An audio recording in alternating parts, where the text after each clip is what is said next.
90 અંશથી કમથી માપના લઘુ પણ કહેવાય છે અને 90 અંશના માપને કાટકોણ કહેવાય છે. 90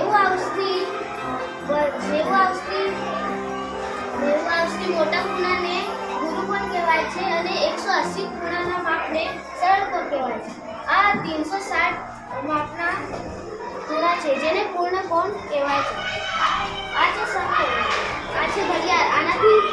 આનાથી સમય જાણી શકાય છે કે કેટલા વાગે છે. અને તેમજ ખૂણાઓ વિશે પણ જાણી શકાય. આ બે કાંટાથી ખૂણા વિશે પણ જાણી શકાય છે. આ છે રંગબેરંગી પેટર્ન, જેનાથી આપણે રંગબેરંગી પેટર્ન બનાવી શકાય છે. પાસવાન છે અને હું તમને ગણિત કર્ણ વિશે કંઈક કહેવા માંગુ છું. આ છે ત્રાસવો, જેને આપણે દુકાન, કરિયાણાની દુકાનમાં કે કંઈ પણ જગ્યાએ જે વસ્તુનો ભાર કે વજન કરવામાં આવે છે જ્યાં જોઈ શકીએ છીએ. આ છે બ્લોક્સ, જેનાથી બાળકો રમે છે. આનાથી પેટર્ન બનાવે છે કે અંગ્રેજીના મૂળાક્ષરો બનાવે છે કે કંઈક રમકડા બનાવે છે જેનાથી તે રમી શકે છે અને સ્થાન કિંમતના વિશે જાણી શકે છે.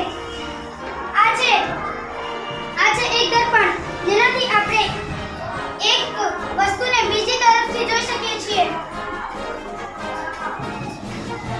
આ છે એકમ દશકના સ્થાનો.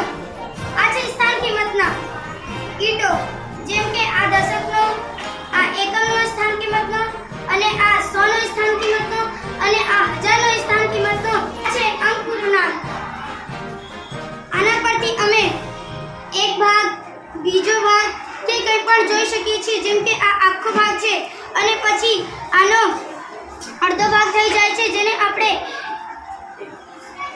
1/2 કહીએ છીએ અને આ છે આખા ભાગમાંથી 4, જેને આપણે 1/4 કહીએ છીએ અને પછી આ છે એક